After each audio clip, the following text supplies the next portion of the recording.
Hello, you wonderful people, and welcome to another episode of Untitled Reviews. This being a show where I talk about TV shows that are dramas. For today's episode, I'm going to talk about the Good Lord Bird finale. Great finale, and a lot of really interesting things went down in this episode, so let's break it down. Well, first and foremost, I thought it was kind of this interesting cold open. Obviously, we see them kind of get everyone getting locked, loaded, and ready, because it's, their final stand, at the ferry, and it's like, we have that voiceover from Frederick, talking about the fact is that, yes, did John fail? Yes, he failed to do what he wanted to do, in particular, like to take the ferry. They were beaten down by the United States soldiers and didn't, amass the army in the mountains like they were planning to. But did he die in vain? He's like, no. He would say, I would say it 10,000 times, no, over. Because how can you die in vain when you're willing to fire the first shots of, basically you're firing the first shots of something that is, how can you be in the wrong? How do you die in vain when you're fighting for a righteous cause? Frederick was like, I live for the slave. John died for them, so I thought that was just kind of, interesting. And I think it hits a certain way too, just because, obviously Frederick didn't go along with John's plan. It's just obviously, once again, it's not just one thing, it's many different things that just didn't go right. But as John would probably put it, it's like, this is the Lord's plan. This was all meant to play out. This is how it was supposed to go. This is what the Lord actually had planned, maybe not. I mean, because especially with some of the stuff he says later on, it makes you think like, no, maybe that isn't 100% the case, but we'll get to that soon enough. But nevertheless, I thought it was kind of interesting that it goes like, okay, like we're going back like 9 hours earlier.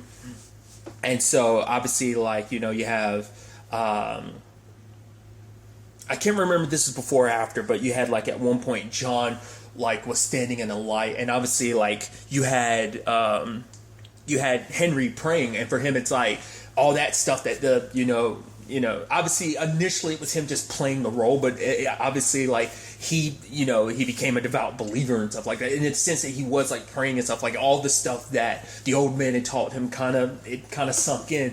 And then in that moment, he looked at the old man, kind of like how like white people depict Jesus. I mean, white people depict God in his mind. It's like, oh, in that moment, the old man kind of looked like him. He was like, and in that moment, I believed everything was going to be okay, that everything was going to work out. But obviously the firing had stopped long enough for Jeb to be the one that comes up, and he's just like, okay, so how's John Jr.? And John Jr. is like, I'm here. Which I should also correct that. I confused name-wise. I thought John Jr. was Jason, like name-wise, but John Jr. is like, I'm here. What about Jason? Jason's dead. And it's like, I'm sorry for your loss, but it's like, you need to surrender. It's like, I will surrender myself if you free all the Negro people here and you let like everyone else here go. I will change the hostages and everything. I'll turn myself in, which obviously that he offered that situation last time, but ended up betraying Jeb. But Jeb is like, you're not in a position to negotiate. Like but it's like, John is adamant about like, no. But then he's like, all right, let me look John Jr. in the eyes. And when he brings it up to John Jr. reiterates what his dad said. It's like, no, you free all the Negro people. He's like, John, like, are you going to follow in your dad's words? It's like, listen, if you're not going to, it's like, that's not possible. Then he's like, then our business is done, So Jeb was like, you had, 9 hours. So you guys, good night type of situation. So obviously it's a very dire situation that like none of them thinks they're going to come out of. And I thought it was so interesting because Coachman Jim, like he sat down beside Washington, because Washington was like, oh, you're going to hang for this and whatnot. And then Jim is like, it's so funny. I used to think you were so above me. But at the end of the day, he realized, he's like, you sitting here wetting yourself and everything, mixed without all your privy, without your privilege. I realized that, no corn like grows taller than any. Obviously saying at the end of the day, we are so equal. You are a man. You're nothing greater than me. You're just another man. And for him, it's like, obviously Washington's like, you think that he's going to save all black people? And he's like, he ain't going to save us. He's trying to save you, is what he said. And I thought that was so interesting. But obviously John had come up with a plan to basically he was going to draw everyone's fire and give everyone else an opportunity to escape. To basically like, oh, use the white people as a hostage. And what happens if we get caught? You lie your ass off, say that like, oh, you didn't know what was going on and everything.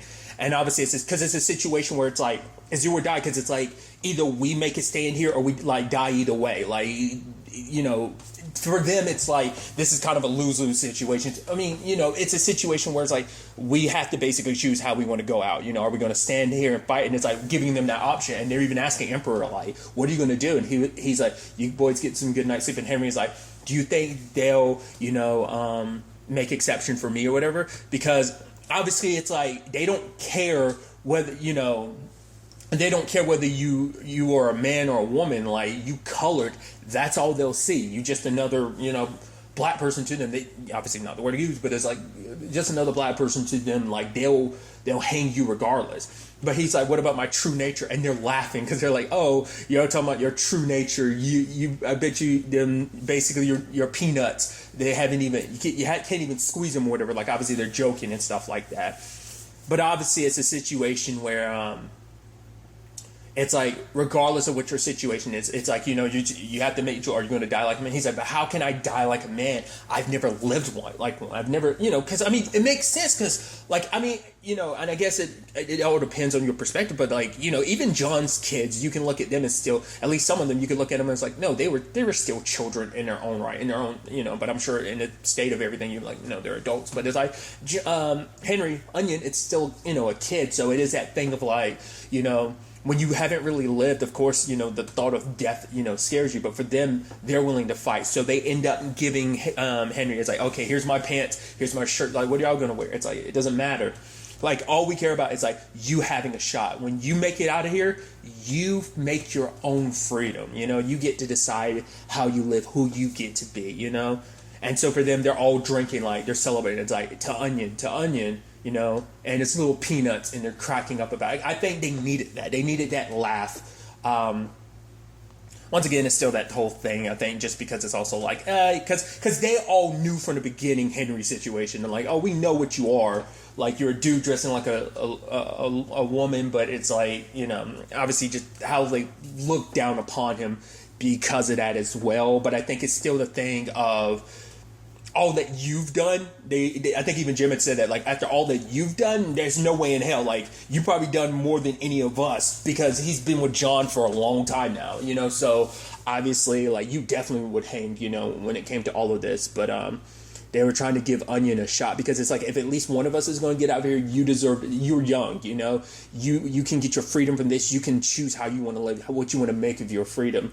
And so, you know, when the time came, like, you know, John Jr. was like, I want to lead a charge. But his dad was like, you don't have to be Owen. You can just be you, and that's good enough. But he's like, you know, he quotes something from the Bible, and his dad just kind of gives another. And I think the others kind of gave him the nod, like, let your son do this. He wants to do this, like, because I think that is the thing too. Like, John probably felt like, oh, like, I'm not Owen, because Owen should be the one here doing this. Like, maybe he's like the one that really should lead the charge. But it's like he wanted to do something, because, like, you know, it's like we're not making it out of this alive. So I want to do my part. So obviously we get to that point where the beginning of the episode was, sadly, John Jr. ends up getting gunned down.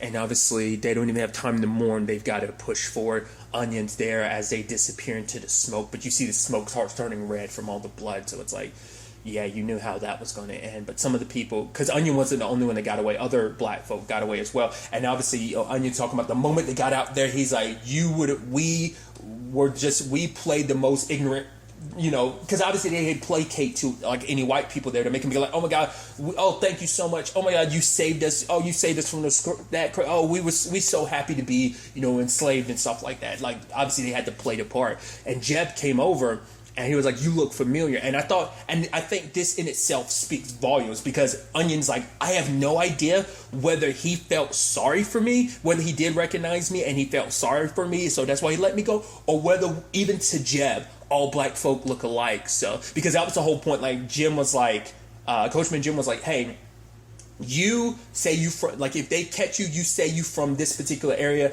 That guy's got a slave about your age. They won't be able, most white folk ain't gonna be able to tell one black person from another, so they're not gonna, you know much difference. So that begs the question, in this particular case, is that what happened with Jeb? Did Jeb not recognize Onion, or did he recognize? Either way, you know, one of his men was, told to send Henry back.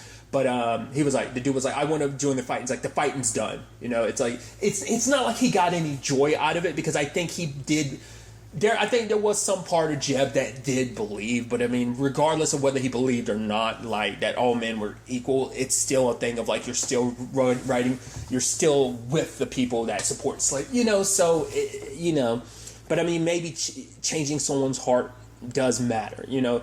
It may seem like a small thing, but even changing one person's heart, because this isn't just about changing one person's heart, this is about changing so many different people's hearts, but it can start with one person. You know, you never 100% know what's in someone's mind and in someone's heart, you know, but it didn't seem like he was all gun-ho about it like everyone else was in particular. I mean, you know, but, you know, you can't really know for sure what's in someone's heart. And obviously, you have Henry being taken back to that place, and lo and behold, who does he run into? Bob's there, and obviously it's like, oh yeah, and Owen comes out. It's like, oh yeah, I'm the master. Get in here, and it's like, I'll skin her ass or whatever, and it's like, her, that's a he. And this is when the dude sets up the most effed up thing. He's like, the not being able to tell your the men from the women, obviously that's the most effed up situation. He's like, that's why the slaves kind of basically rebelled. He's like, we don't treat ours down like in Alabama like this, which is kind of like, that's the whole point. It's like, oh yeah. Oh, we would never treat our slaves that bad. It's like, because it's like, yeah, we treat them like shit, but it's like, no, we don't treat them that bad. So it's like, that's why they accept their situation, because we it's almost like trying to say, oh, we treat them with a little bit we treat them with some damn decency. Oh, what you do up here, no wonder your slave is turned against you. Ours are happy where they, you know, like his warped mind thinking, like, and even Owen being like it's probably a combination of what hearing him say that, but also like saying that Onion's actually a boy, but also just kind of the whole thing of like, oh yeah, making it seem like your slaves are okay with being slaves in, you know, in Alabama, you know. So now it's a situation of like, you know, Owen finding out like, oh, that Onion's a boy. Like, once again, it's like so many people knew Owen, knew his situation. Knew Henry's situation. It's like, Bob, how long have you known? He's like, I've known too long. He's like, I'm surprised he kept up with this lie for so long, you know. But obviously it's a situation of like, Owen, regardless, it's not like he's mad or anything. It's just like, all right, you know, so we're gonna ride, and he takes him to basically, what was it, like a gospel underground, they'd be there, and obviously, you know, he was hoping, you know, Owen was hoping that like he'd stay long enough to see like, oh, if anyone would ever come around. And the lady and the dude there were like, was it Mr. and Mrs. Watson? It's like, they all dead except for your pa. And it's like, wait, yeah, because they want to make a spectacle of his death. Which obviously they didn't really think much of it, but it makes him a martyr by making such a spectacle of his death. It made him more of a martyr. But obviously it's like, could we break him out? But obviously for Owen, it's like, my dad's not depressed. Like, he's where he needs to be. Like, you know, it's an even bigger message, him dying like this for the cause. You know, those people gave their life. You see the look in Owen's face, because I think there is a part of him that feels bad, because it's like, yeah, knowing his brother, because even Onion had to tell him, like, he didn't tell him about John Jr. He was there when it happened, but I guess he didn't want to 100% take that away from Owen, because he's like, Jason died a hero, but I don't know about the others. It's like, you were there when John Jr. died, but he didn't say anything, you know? But I think when it's all said and done, though, like, I think there is a part of Owen that probably feels bad, because he's like, I wasn't there to die with my brothers, with everyone else. Like, I think that kind of ate away at him a little bit, but because he's like, oh, those people, because he made such an emphasis on all the people, the men that died, they died with honor like heroes. And I think it was almost like spitting it in his own face by saying, that's how I took it. But as they were leaving, it's like, Bob, if you ever, you know, he wants to see Bob again, because it's like, yeah, my dad took a liking to you. And you, Onion, he was like, I always wonder why, I always got this sense about you and my sister. So it's like, you know, if you ever want to like court her or whatever, you bring poems and something for her sweet tooth. But it's like, doesn't she have a whole bunch of other courters? And it's like, yeah, but none of them are anything like you. And, you know, so it's like, I'll be seeing you, Owen. So it's like, you know, it's kind of, once again, the thing of like, you know, stop by our family, you know, meet up with Annie if you ever want to, you know. And obviously word came out, because obviously John had been writing, and his writings had been getting out. And so it was this interesting perspective that Onion had about it, where it's like, people were listening, because not only, this is one of those times where it's like, oh, it's not just someone black hanging, it's someone white, and he's a Christian, and he knows how to write, so all of that, made his word spread even more. And even saying that his work, what John wrote, ended up inspiring more and more people. Even saying like what Thoreau and Emerson, for example, it was like the old man's word was kind of getting out. And even then, like, Onion was reading it to some of the kids in the area. And so obviously there's also that moment between him and Bob, having to go, because basically they set up a way for him to go somewhere so he could get some work so that he could pay for his family. And I thought it was beautiful, where it's just kind of like, well, goodbye, Bob. Maybe I'll be seeing you. And he was like, I doubt so. But he's reaching out to shake his hand, but then Bob hugs him, because it's like, after everything they've been through, which I'm also glad to see that Bob was alive too, because I was curious whether they were making it seem like whether he was dead or not. But it's like, luckily he had survived. But and the sad thing is, him and Henry never met again, because Henry was like, I don't know whether or not Bob ever got reunited with his family. So that means that was the last time they ever met. They never got to see each other again, And it's one of those things where it's like, you hope, but there's that pessimist inside you that's just like, because of the times, because of everything, you want to believe, you want to hope that everything worked out, but it's still, even then, you're just kind of not sure. But when it was all said and done, obviously, like, Henry's hearing rumors about like the old man like hanging and stuff at certain points and stuff, and obviously there's a whole conversation about like, oh, he's a fool for doing what he did. It's like, but like, Jesus died as well, but it's like, yeah, but Jesus didn't know he was going to die. So it's like, are you saying that John's smarter than Jesus? Because now it turns into a situation of, oh, he's some fool, he's some idiot, like, for doing it. And but it's like, the whole point is like, someone believing so wholeheartedly in something they know is wrong, they believe is wrong, and fighting to, free people, how can that be wrong? Especially in John's mind, and in so many others' minds, he's on the right side of things, So Onion wants to meet with John one more time, because like the next day he's going to hang, so he wants to go meet the old man. The person who was driving him there named Clarence, because he was like a guard at the prison or whatever. And I was like, the moment he started talking, I got a good look. I was like, is that Killer Mike? It was Killer. It was Killer Mike, because his name's in the credits. So I was like, holy shit, fucking Killer Mike, that's dope.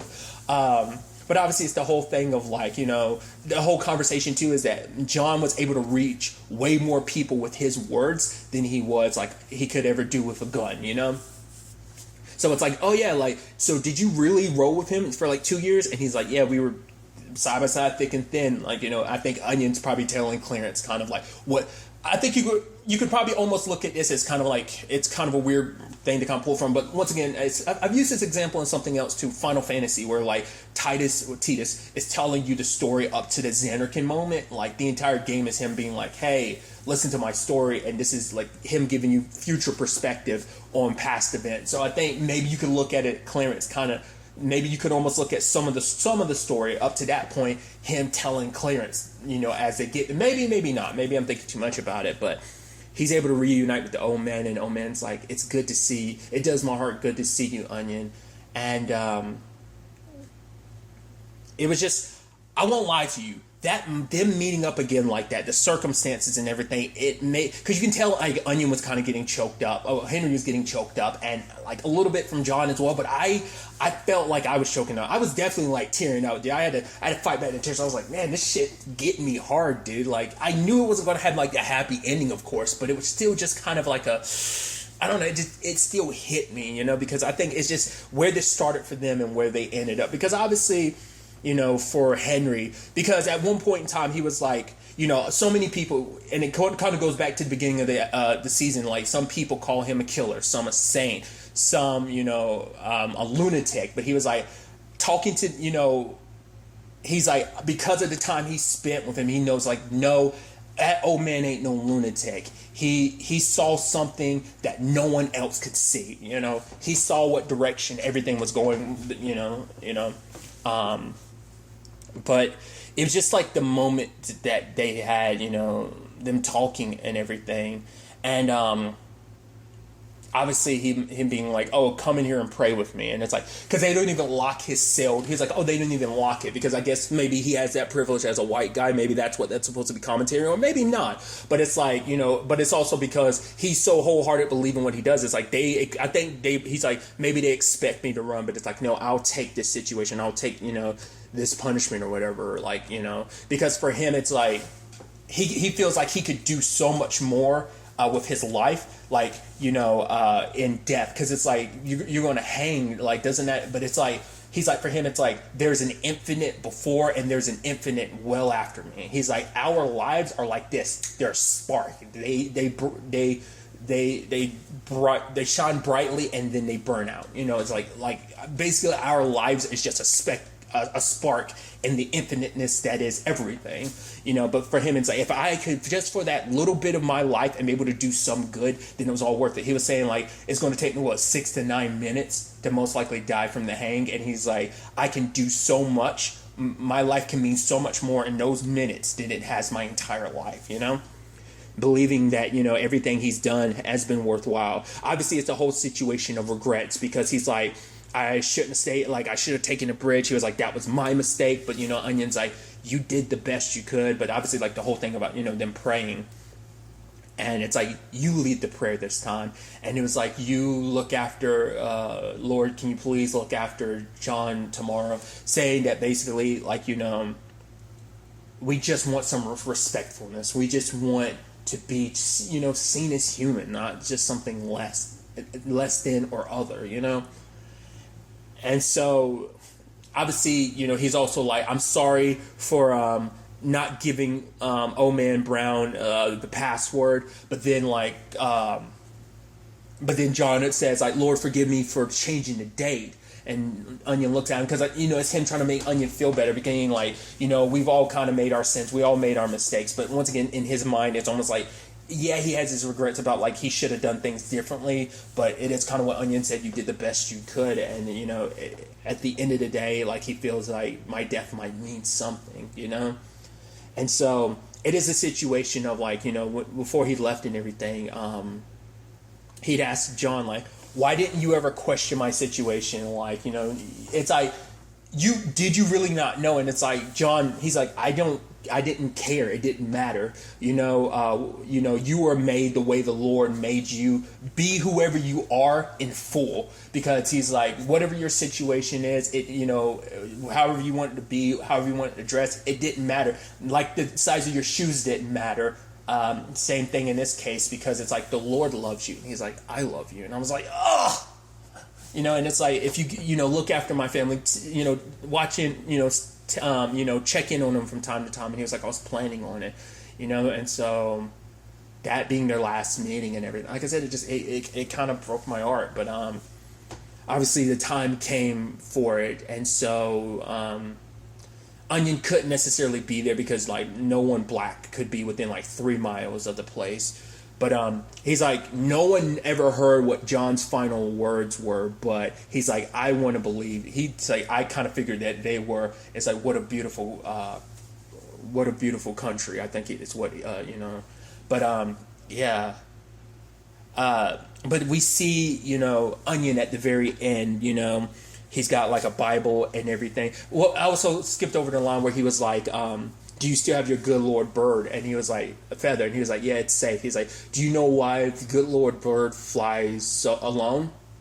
Because the voice of our spirit is quiet. And sometimes you have to fly alone to hear it,